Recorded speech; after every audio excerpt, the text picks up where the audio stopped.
Quando eu tinha 16 anos, eu fiquei doente. Eu estava abatido, estudando muito, não me alimentando bem. E peguei pneumonia. E desenvolvi um abscesso no pulmão. Bom, um dia o abscesso estourou e eu tive uma hemorragia. Eu precisava de sangue. Eu achava de verdade que ia morrer. É claro que eu não morri. Mas alguns disseram que Deus me salvou.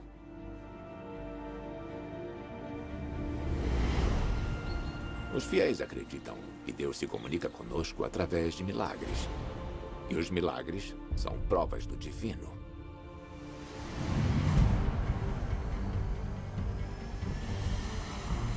Agora eu vou começar uma jornada para descobrir o poder dos milagres. Você caiu lá de cima até aqui. O que os médicos disseram? Você é um milagre. Para descobrir o que é sorte e o que é destino. Tenha certeza que, na filosofia chinesa, tudo acontece por uma razão. Para ver como a crença em milagres pode mudar a história. Os milagres simbolizam o início do povo judeu. E como a fé pode mudar vidas. Você está olhando para um verdadeiro milagre de Deus. Para atingir o que parece ser impossível. O verdadeiro milagre é transformar a mente humana. É desse milagre que precisamos. A história de Deus com Morgan Freeman. O poder dos milagres. A maioria dos que acreditam em Deus acreditam que Deus está nos observando. A cada momento, de cada dia, nos guiando, nos salvando. Para mim, parece um milagre ele olhar por todos os 7 bilhões de pessoas. Então, quando eu soube da história de Alcides Moreno, eu tive que vir a Nova York para ouvir sua história. Aqui estamos nós. Há 8 anos, Alcides veio trabalhar como limpador de janelas neste prédio de 47 andares em Manhattan. Conta pra mim o que aconteceu. Eu acordei de manhã, peguei meu carro e saí de Nova Jersey e vim pro prédio. Você pegou o elevador? E fui até o topo. O prédio tem 47 andares. 47, é. Eu subi na plataforma.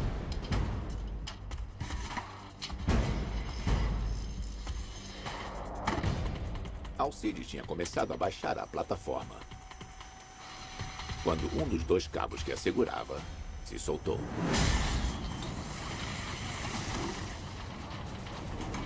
Eu apenas me agarrei na plataforma, aí o outro cabo se soltou.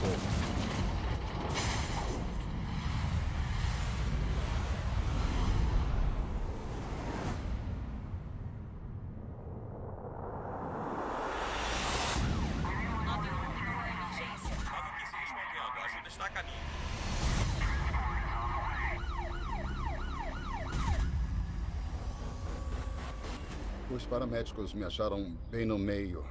A plataforma estava assim. Entre os 2 prédios? É, entre os dois. Estava Sei. bem no meio. Eles me tiraram de lá. Alcides caiu de 47 andares, 150 metros. Ele quebrou 10 ossos, os pulmões entraram em colapso e ele precisou de 20 litros de sangue e plasma. Ele passou 3 semanas em coma. Você lembra do dia em que você acordou? Do coma? Eu acordei dia 24 de dezembro na cama e a minha mulher estava comigo. Uma queda de 10 andares é uma coisa que quase ninguém sobrevive. O médico falou que a queda do Alcides de 47 andares desafia qualquer crença. Eu já vi de tudo, ou pelo menos acho que vi até alguma coisa assim acontecer. Você caiu lá de cima até aqui. É. E você está vivo? Sim, senhor. E olha, eu estou trabalhando normalmente. Dê um nome para isso.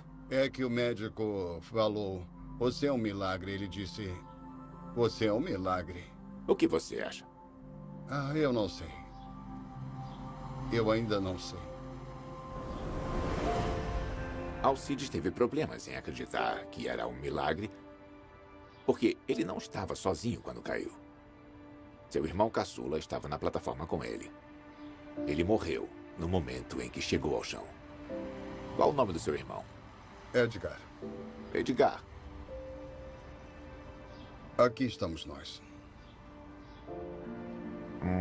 Aí está ele. Ainda me sinto Olhos da mesma castanhos. forma. Meu irmão foi uma grande perda. Vocês eram próximos? Muito próximos. Ele era um grande homem. Meus sentimentos, Alcides. Deve ser muito difícil. Eu o levei para trabalhar comigo e aconteceu. Porque Ele era mais novo? ele era mais novo do que eu. Era um bom homem.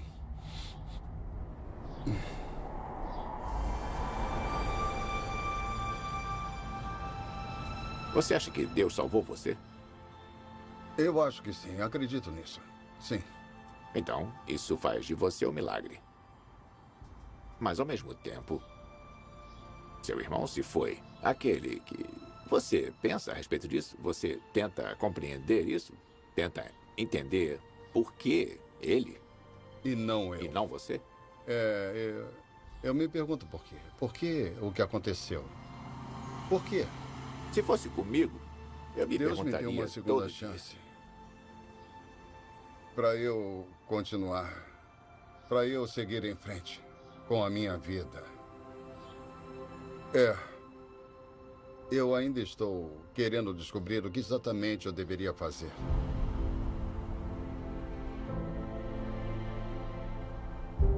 Alcides não é mais um limpador de janelas. Ele e a mulher construíram uma nova vida no Arizona, onde estão criando sua família. Ele ainda está tentando entender se Deus tem algum plano para ele. Por que eu? Deus tem algum propósito para mim? Alcides se pergunta por que sobreviveu quando seu querido irmão morreu. Por quê? Será que existe alguma entidade que faz essa escolha? Ou a vida é toda ao acaso? É simplesmente aleatória e sem propósito? Para os cristãos, os milagres são provas de que a vida não é por acaso. Eles acreditam que Deus intervém no mundo por uma razão. Os judeus também acreditam no poder dos milagres. Aliás, a crença deles tem como base a intervenção divina. Eu vim a Jerusalém para ver como os judeus celebram o milagre do seu êxodo do Egito. Numa noite diferente de todas as outras. O Pessah. Oi. Tudo bem? Como é que vai? Eu estou muito bem, obrigado. Isso é para você. Muito obrigada. Eu me chamo Aviva. Olá, Bem-vindo à minha Aviva. casa. Ah, meu Deus.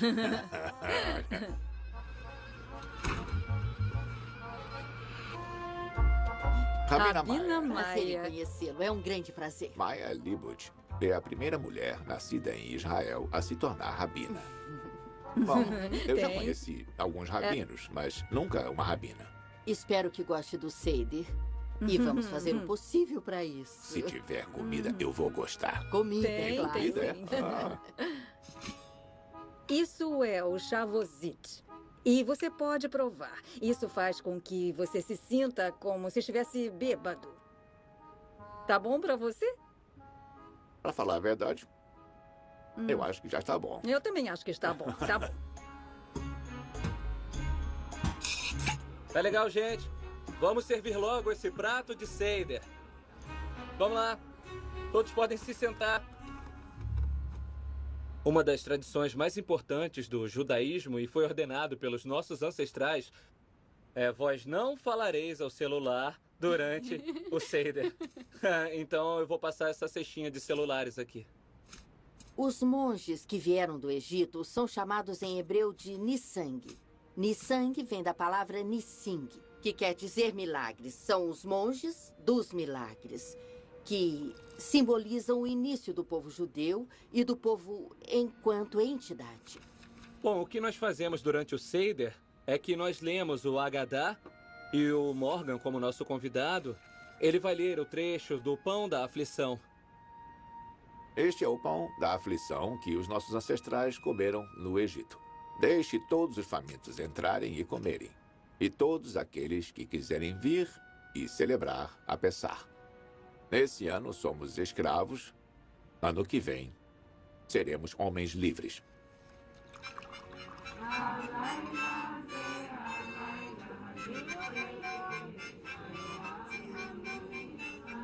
A refeição de Pessah celebra a união que os judeus sentem com Deus.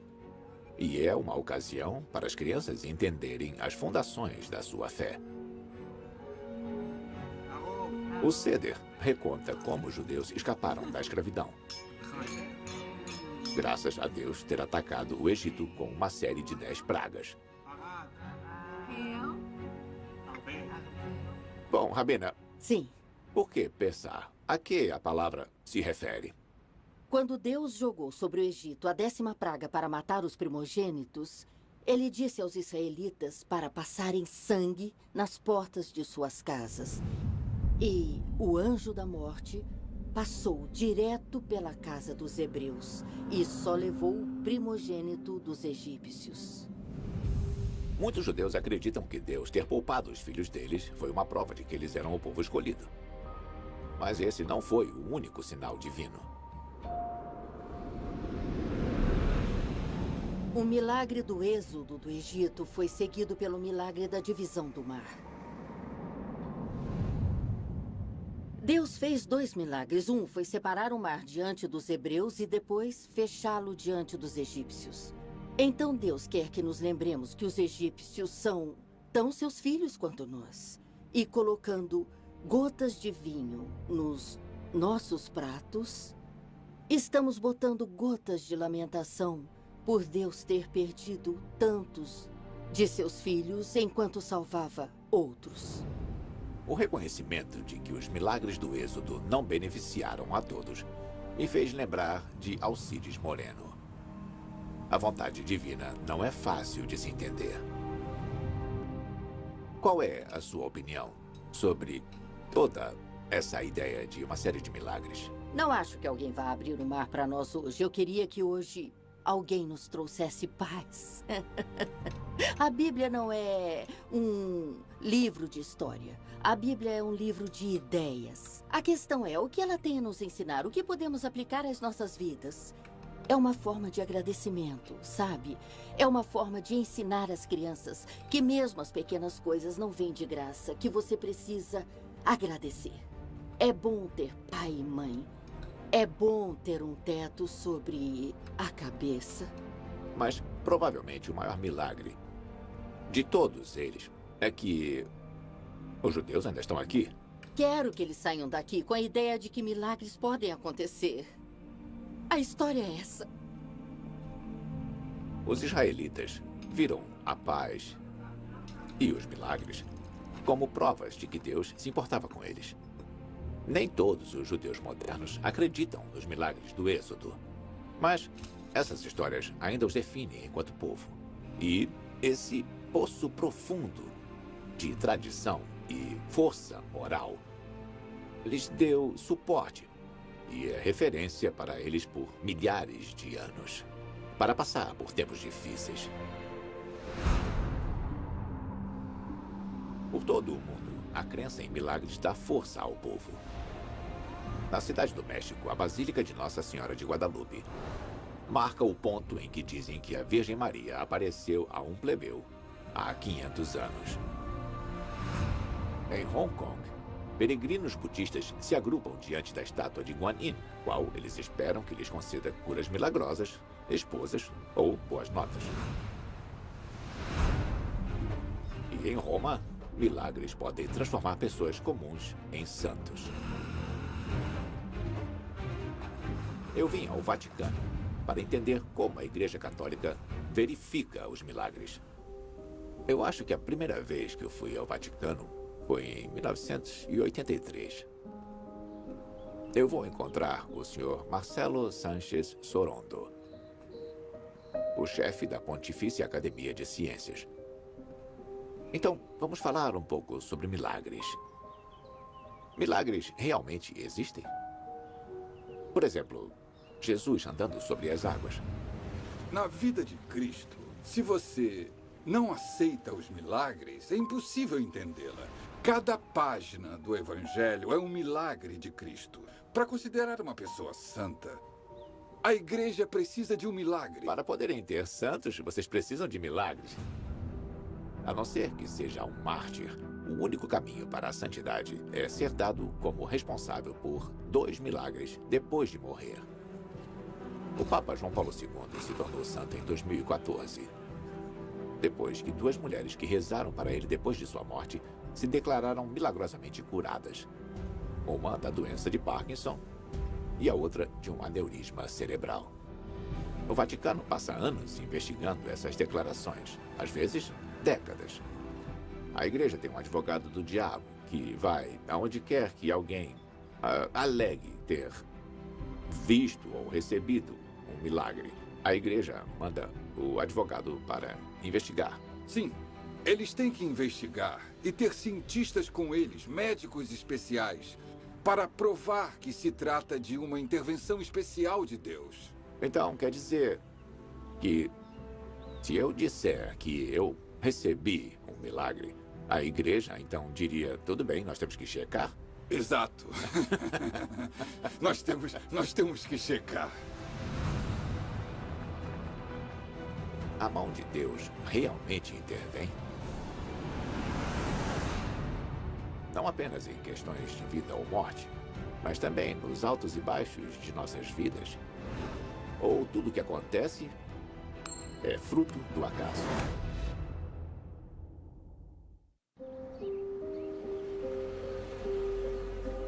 Mas e se alguma coisa governa os momentos aparentemente aleatórios que mudam as nossas vidas e nos conduzem em direções diferentes? Como um garoto pobre do Mississippi virar um astro de Hollywood. Eu sempre amei os filmes. Sempre sonhei em estar neles. Eu acreditava. E eu realmente consegui. Mas isso foi um milagre? A maioria de nós tem um ponto de virada em nossas vidas. Um momento crucial em que você se pergunta como isso aconteceu. O meu foi em 1989. Eu fiz 3 filmes. Meu Mestre, Minha Vida, Conduzindo Miss Daisy e Tempo de Glória. Eu fiz isso acontecer? Foi alguém lá em cima que decidiu? Ou eu tive sorte? Para tentar entender isso, eu marquei de encontrar um professor de psicologia que acha que costumamos confundir sorte com milagre.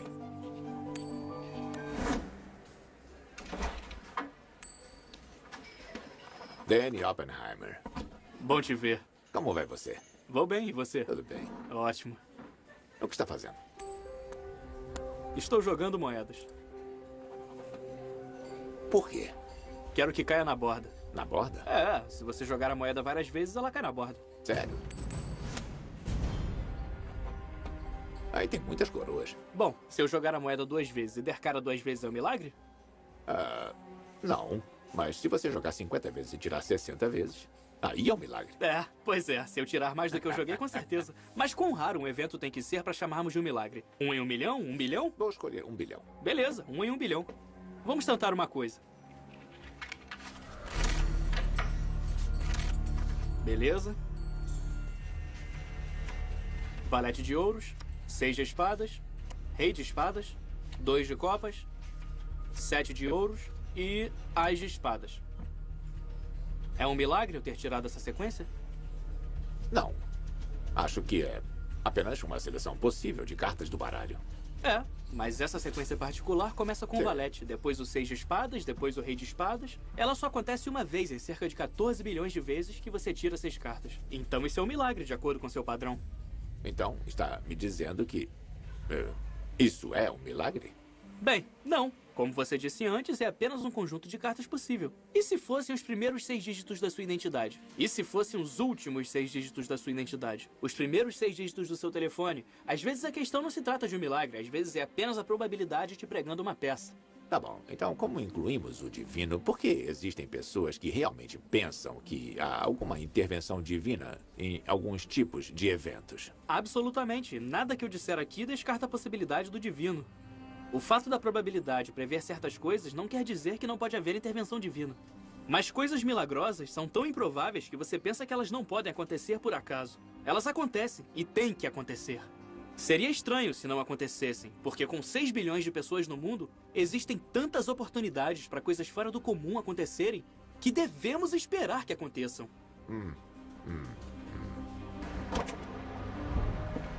É da natureza humana criar uma sinfonia da cacofonia de eventos à nossa volta.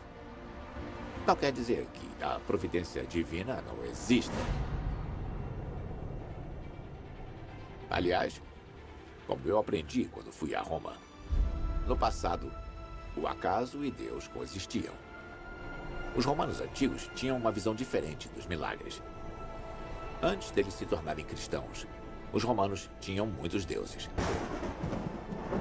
Eles acreditavam que os deuses controlavam seus destinos e tudo o que acontecia era decidido por eles. A arqueóloga Valerie Higgins me contou que os deuses até determinavam o resultado de eventos esportivos.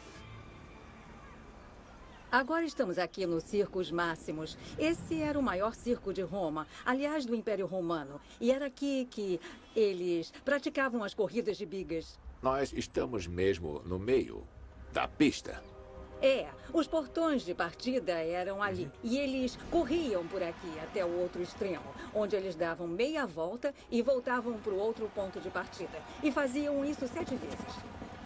Pelo menos 250 mil pessoas cabiam aqui. Bedlam. É, isso aí. Então esse lugar era cheio de vida e de ação. Bom, deve ter sido bem parecido com a corrida de cavalos moderna. Apostas, bolões. É claro, sim. Sabíamos que tinham muitas apostas e muitas jogatinas. Apostar, particularmente em jogo de dados, era mal considerado porque você estava apostando na vontade dos deuses. Mas apostas, em geral, começaram a mudar a maneira como os romanos viam o destino e abriram o caminho para a crença em milagres. Como as apostas se encaixavam na ideia de que o destino já estava escrito independentemente do que você fizesse, as coisas iam acabar acontecendo de qualquer jeito. Eles acreditavam que o destino estava traçado, mas... sabe, isso não os deixava passivos. Eles faziam o possível para botar os deuses sobre os cavalos. Se eu fosse perguntar, por exemplo, o dia de uma grande corrida, e os romanos antigos diriam, está nas mãos dos deuses, mas nós precisamos saber o que os deuses querem. Certo. Mas como eles descobriam isso? Como eles descobriam o que os deuses queriam? O que os deuses queriam? Você tinha que ir a um sacerdote especializado nesse tipo de coisa.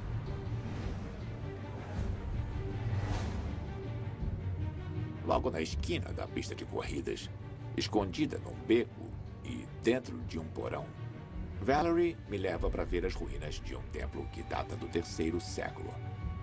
Um lugar onde os romanos tentaram influenciar a vontade dos deuses. Isso é espetacular. Sim, é mesmo. Estamos entrando agora num metrô. Um metrô? É isso mesmo. É um espaço especial para rituais. Do culto de Mitras. Ele é o deus. Ele está matando o touro. Mitras era um deus para homens. Homens brutos, soldados, homens de negócios. Estamos aqui nesse metrô, que é uma espécie de clube do bolinho original. Sabemos que tinham muitos banquetes. Algum dos sacerdotes costumava ficar aqui com eles? Tinham padres aqui, sim, com certeza, que ficavam supervisionando o banquete porque era quase essencial que se fizesse o ritual corretamente para garantir que o seu time teria sucesso nos circos máximos. Então, aqui embaixo e estamos fazendo todos os rituais e vamos realmente ajustar o destino para fazer aquilo que queremos ou fazemos alguma coisa? Não, isso não impede que você dê uma ajuda ao destino. Nós sabemos certamente que tinha muita trapaça rolando por baixo dos circos máximos. Não. Eu acho que sim. Eles faziam de tudo para deixar o sistema funcionando, para fazê-lo ter sucesso. E certamente eles lançavam mão de trapaças. O fato de você permitir que os deuses decidam o seu destino não significa que você não pode ajudá-los. Se você puder ajudar. Pois é, sabe? Porque a ideia de que Deus trabalha para você e está em cada aspecto da sua vida, incluindo, é claro, o resultado da sua corrida nos circos máximos. Os romanos não tinham fé. Eles apenas seguiam os rituais. Tinham destino. Tinham destino, com certeza. Tinham destino e não a fé. Isso faz toda a diferença. Os romanos antigos acreditavam que se você era bom para os deuses, eles seriam bons para você. Todo tipo de evento, desde uma corrida de bigas até um jogo de dados, podia ser o resultado de uma intervenção divina. Um pequeno milagre.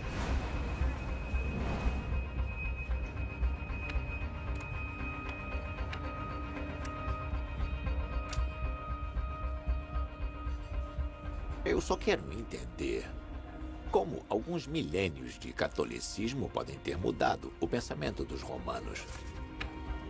Eles ainda acham que Deus vai interferir e recompensar sua fé com Royal Street Flush, talvez? A ideia de que nada em nossas vidas acontece por acaso não morreu com a cultura da Roma Antiga. Ela permaneceu viva e próspera na filosofia e religião chinesa, o taoísmo. O taoísmo existe há quase 2 milênios. Os deuses não são o foco do taoísmo. O foco é o Tao, a suprema energia criadora a qual todos estamos conectados. Essa interconectividade mostra que nossos destinos já estão traçados no berço.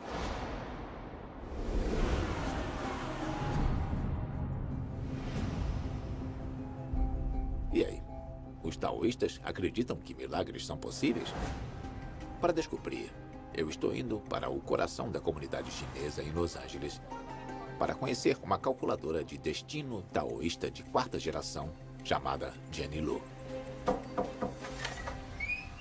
Jenny Lu? Morgan Freeman. Sim, senhora. Prazer em conhecer. Obrigado. Entre, por favor. Obrigado. Você fez o meu mapa da vida? Eu fiz. Você nasceu em 1º de junho. São 6/1. 1937. 2 da manhã. Está correto? Está. O seu mapa de vida nos mostra que 120 estrelas estão localizadas na hora do seu nascimento. Essas estrelas configuram um certo campo de energia que tem um impacto na qualidade e no sucesso da sua vida. E na China não chamamos de astrologia, chamamos de cálculo do destino. Cálculo Sim, exatamente. do destino. Cobre sua vida em 10 períodos. De 6 até 15 anos é 1, 16 a 25 e daí por diante. Então, agora estou entre 76 e 85. Agora você está no setor da amizade. No setor da amizade tem uma estrela chamada Winton. Essa estrela representa os estudiosos, as pessoas cultas, essas pessoas que você quer que estejam por perto. Até aí tudo bem. Até aí tudo bem. E uma das razões por você estar aqui é uma das estrelas no seu setor pessoal chamada Yanson. Yanson é o aventureiro. Alguém que gosta de encarar o que está pela frente. Então, meu destino já está traçado. Isso deixa algum espaço para milagres? Absolutamente. Não pensamos no mapa astral como um determinante, que é o único destino possível escrito nas estrelas. Vemos um mapa da vida. É como dizemos, a vida é uma jornada. E se você embarca numa jornada, você precisa de um mapa. Vão haver becos sem saída, vão haver diversas estradas possíveis. Se você souber onde estão, você está no controle. Você pode se virar e entender como tudo está conectado à sua volta. Este é um milagre que está à sua espera. Isso está conectado com o Feng Shui? O Feng Shui é baseado no pensamento taoísta, que tudo ao nosso redor está conectado, tudo é feito de energia. Feng é vento, Shui é água. É uma energia que não podemos destruir ou criar. Está sempre lá, mas podemos mudar seu curso. Na China Podemos cavalgá-la? dizemos... Exatamente, podemos cavalgá-la. Na China dizemos... Os pássaros não voam, eles são voados. Os peixes não nadam, eles são... Levados. Sim, eles são levados. Pela água.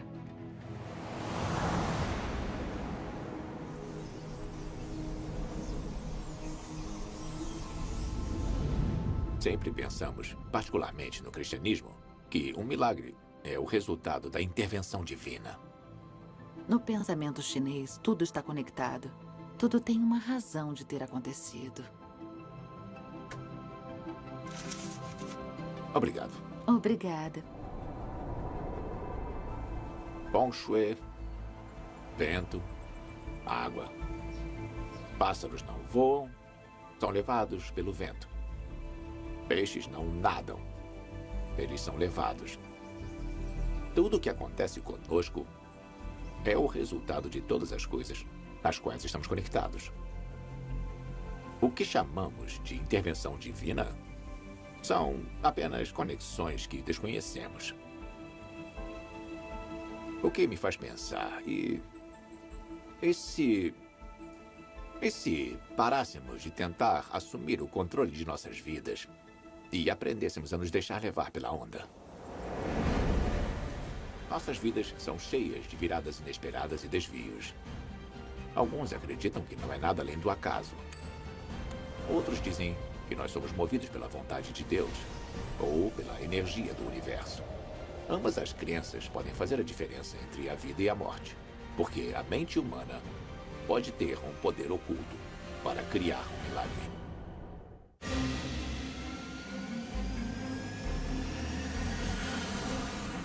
Eu estou viajando pelo mundo, tentando entender o poder dos milagres. E eu vim ao Cairo para investigar se esse poder não vem das nossas próprias mentes. Eu estou visitando um dos hospitais mais antigos do mundo. Um lugar famoso por combinar ciência médica com o poder de cura da fé. Os escritos espalhados pelo prédio descrevem a fundação desse hospital e do contexto inteiro. O historiador de Harvard do Islã e médico Ahmed Bagar me trouxe para o complexo Qala, que abriu as portas em 1285 depois de Cristo. Essa é a entrada pela qual os pacientes passam regularmente. Caramba, é uma mudança brusca em relação ao lado de fora. Ele foi projetado para isso. Quando você entra por esses corredores, do lado de fora, que está quente, cheio de poeira e bem barulhento, você entra aqui e vê um corredor escuro, calmo e relaxante. Os pacientes vêm para cá esperando ser curados tanto pela medicina moderna quanto por uma intervenção milagrosa de Deus. Ah, eu quero te mostrar uma coisa. Ah, tudo bem. Oh, que maravilha! Essa construção é a coisa mais impressionante que eu já vi na vida. Esse aqui é o templo do Sultão Qala, o fundador desse hospital. Os pacientes costumam vir aqui para direcionar preces de agradecimento ao sultão. E lentamente, o próprio Qala foi ficando associado com a ideia de cura. É como se essa história que estamos vendo fosse a origem do santo da cura. Isso significa, então, que fé tem uma conexão com a cura? A medicina como um todo, ela é vista como um conduíte da vontade de Deus. Então, se ao fim do dia, se nós ficarmos doentes, em parte será pela vontade de Deus. E apenas a medicina poderá nos curar, mas apenas se Deus permitir que isso aconteça. Então tudo o que acontece é pela vontade de Deus? Exato. Ah!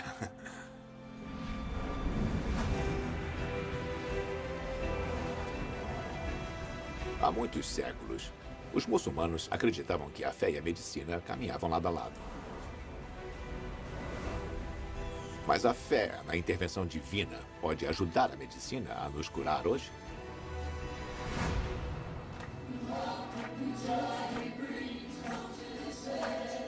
Tom Renfrew é familiar com o clichê "o milagre da medicina moderna", porque ele é um médico experiente, mas também acredita em milagres divinos e que um aconteceu com ele.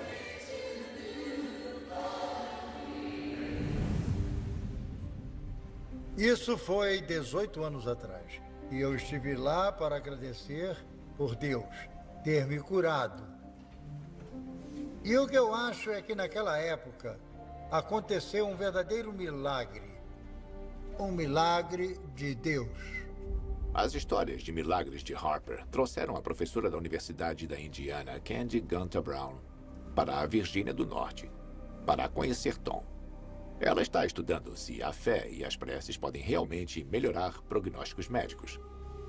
A questão que realmente me interessa é o que acontece quando as pessoas rezam pela cura. Candy, foi em 1996, no outono.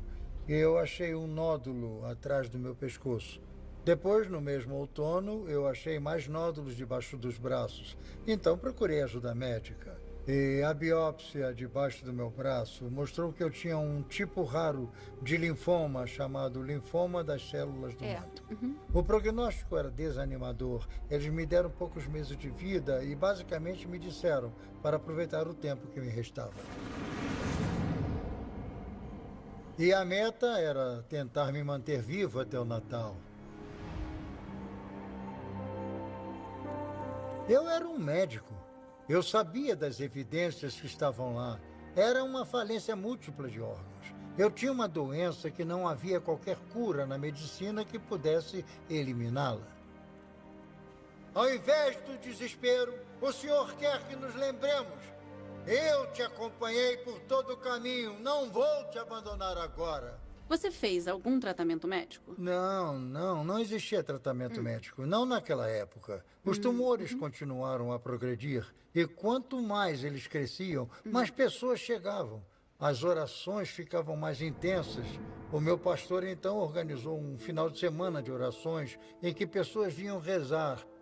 Às vezes a noite toda. E foi inesquecível. Agora, os tumores já estavam do tamanho de maçãs no meu pescoço. Meus braços não fechavam pela enorme adenopatia embaixo dos braços. Meu abdômen se expandiu. Eu estava morrendo. Então Deus falou comigo. Agora é hora de você ir para o hospital. A quimioterapia geralmente apenas retarda o progresso do linfoma das células do manto. Não é uma cura. Então, eles começaram uma infusão. E foi como uma pedra que Davi jogou em Golias. Antes mesmo da infusão estar completa, teve algo que mudou dentro de mim fisicamente. Os tumores ficaram então como uma bola de tênis, como uma esponja e amoleceram. E começaram a desaparecer diante dos nossos olhos. E toda essa adenopatia enorme desapareceu dentro de 24 a 48 horas. Desapareceu. Você já se perguntou se foi apenas a quimioterapia que funcionou melhor do que os médicos esperavam? A função da quimioterapia não era me curar. Ninguém esperava que os tumores, de repente, iriam se dissolver ou desaparecer. Eu deveria ter morrido múltiplas vezes durante essa doença de embolias pulmonares, de pneumonia, de falência renal. Mas eu tinha fé. Teve gente que orou por mim para me dar coragem. E por isso eu acredito que Deus interveio e me curou. E aqui estamos nós, 18 anos depois. Estou aqui falando com você. Para mim, isso é um milagre. É um milagre que eu esteja aqui. Por que Tom Renfrew sobreviveu quando tantos que rezam para ser curados não sobrevivem? Tom acredita que o poder da sua fé e da fé das pessoas à sua volta ajudaram a quimioterapia a atingir o impossível. Me parece que a maior parte do que chamamos de milagre começa bem aqui, na nossa mente. Fechamos os olhos quando rezamos, não é? E eu acho que a meta disso é focar a mente, é transcender as distrações da vida diária, preparar nossas mentes para atingir o que, a princípio, pode nos parecer impossível.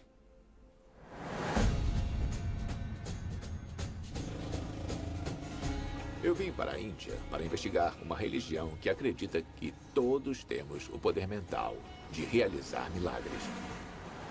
Esse é o Templo Mahabodhi, em Bodh Gaya. De acordo com a tradição budista, há 2.500 anos, um homem chamado Siddhartha Gautama chegou à percepção de que a mente humana tinha imensos poderes inexplorados. Com isso, ele fundou uma religião inteiramente nova, o budismo. E a tradição diz que ele fez isso bem aqui, debaixo desta árvore.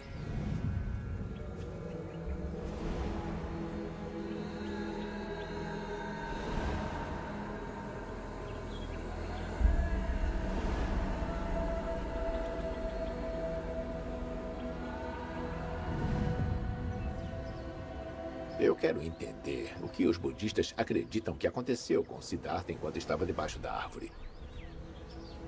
O monge tibetano Lobsang Tempa prometeu me ajudar a descobrir. Então, é um prazer estar estou aqui. feliz que pude vir. Ah, eu também. Então, esse é o local sagrado onde o Buda despertou.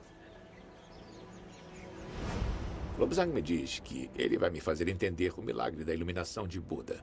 E ele vai fazer isso desafiando minha mente para me fazer ver essa luz. Então, o que você sabe Siddhartha sobre quer o que eles dizer- ensinam na América? Eu aprendi que ele era de origem nobre e que ele foi criado muito protegido. Ensinam isso lá. E que um dia ele saiu do seu palácio. Está correto. E começou a ver a vida como ela realmente era. É. Por que ele fez isso? Essa é a pergunta que você vai responder. Bom, então você gostaria que seu pai decidisse assim que você nascesse que o filho dele iria ser rei? Então eu devo mantê-lo em seu palácio, cercado por belíssimos objetos sagrados. Parece Flores bom. que nunca murchavam, mulheres jovens e lindas que nunca envelheciam. Parece perfeito. Não parece perfeito? Parece Mas esse muito homem não bom. estava satisfeito com isso. Buda então deixou o palácio. É. E sabe o que ele viu quando deixou o palácio? Bom, pelo que eu sei, ele viu o sofrimento. Ele viu a vida real. Como assim? Como assim? Bom, tinham pessoas velhas, aleijadas. Isso. Mendigos. Isso. Pessoas que não tinham nada, pessoas que passavam fome. Foi como um abrir de olhos. Foi demais. Ele viu a morte. O O pai viu a dele não morte, sim. queria que ele visse a morte. Mas isso o atingiu de uma forma que ele sentiu que devia deixar o palácio tem para razão. descobrir a causa disso. Por que as pessoas sofrem? Siddhartha vagou por 6 anos, procurando entender a causa do sofrimento. Até que, finalmente, sentou-se à sombra de uma figueira. E decidiu que ficaria parado ali, focando sua mente, até que ele descobriu como acabar com o sofrimento humano.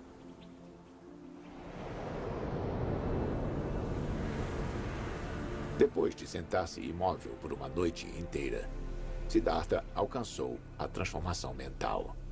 Os budistas dizem que ele se tornou Buda, ou iluminado. Ele nos ensinou, ele disse o que um bom médico diria para um paciente. Você está doente. Está doente, está sofrendo, sabe? Você tem um problema. Segundo, eu sei a causa. E é basicamente o apego. Buda percebeu que, abrindo mão de seus desejos e do apego ao mundo material, ele poderia se livrar do sofrimento. Mas para Buda e para gerações de budistas depois dele, a libertação desse apego parecia permitir um notável e talvez milagroso foco físico e mental. Sabe, ele ficou tão grato à árvore sob a qual se sentou e alcançou essa incrível revelação que ele sentou-se lá por 7 semanas. E em uma dessas semanas, de olhos abertos, sem piscar, pelo que dizem... Imóvel e sem piscar. Por 7 dias. É possível, por que não? Nós não exercitamos as nossas mentes? Estamos tão ocupados com coisas externas, comprando e vendendo e fazendo todo o resto. Nós nunca chegamos a ver um yogi em ação? Parece uma coisa incrível, mas você e eu podemos fazer isso. Para os budistas, anos de treinamento mental e mostrar amor e compaixão para com os outros pode libertá-los do sofrimento.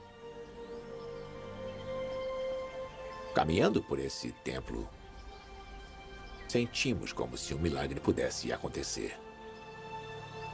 O milagre das pessoas estando satisfeitas com suas vidas.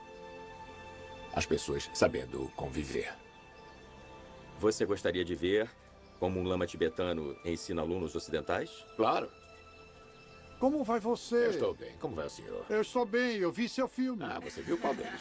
Eu não sei. Quem mais gosta dos meus filmes? Ótimo. Em resumo, o que precisamos é cuidar, amar e respeitar um ao outro. Essa é a fonte da felicidade. Para quem faz isso, a jornada é boa. Para quem não tem isso no coração, a jornada não é boa.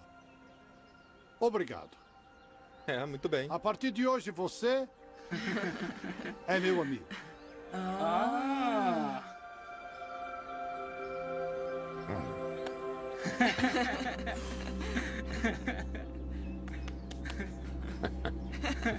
Está bem? Eu gosto de você. Eu gosto de você também.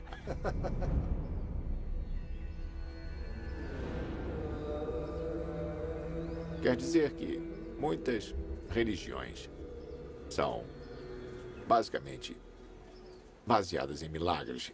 Falou do cristianismo, do judaísmo. Certo. Sério. Certo. Não acreditam em milagre? O que é um milagre? Quer dizer, voar no céu é um milagre? Sim, mas nós normalmente pensamos nos milagres como uma coisa divina, uma coisa que nos dá provas da existência de Deus. Tudo bem, então vamos perguntar onde está Deus. Se perguntarmos ao místico ou ao nyogi, onde está Deus? Eles vão apontar para cá, eles não vão apontar lá para cima. Eles vão dizer que ele está aqui. Então, se você for inspirado pelo seu Deus interno, Buda, Cristo, sabe, Krishna, ou como quer que o chamem, talvez você então possa realizar o que chamamos de milagre? Do que esse mundo mais precisa? Ele precisa de cura, não é? Amor, precisa de reconciliação. Acho que isso é um milagre, e é desse milagre que precisamos. Não precisamos de pessoas levitando a 10 centímetros do chão enquanto meditam. Isso é estúpido. Então vamos nos ater ao verdadeiro milagre, que é a transformação da mente humana, é isso? Maravilha. E sabe o que você fez agora? O quê? Resolveu o problema dos milagres. Obrigado. Foi um prazer. Você é um cara legal.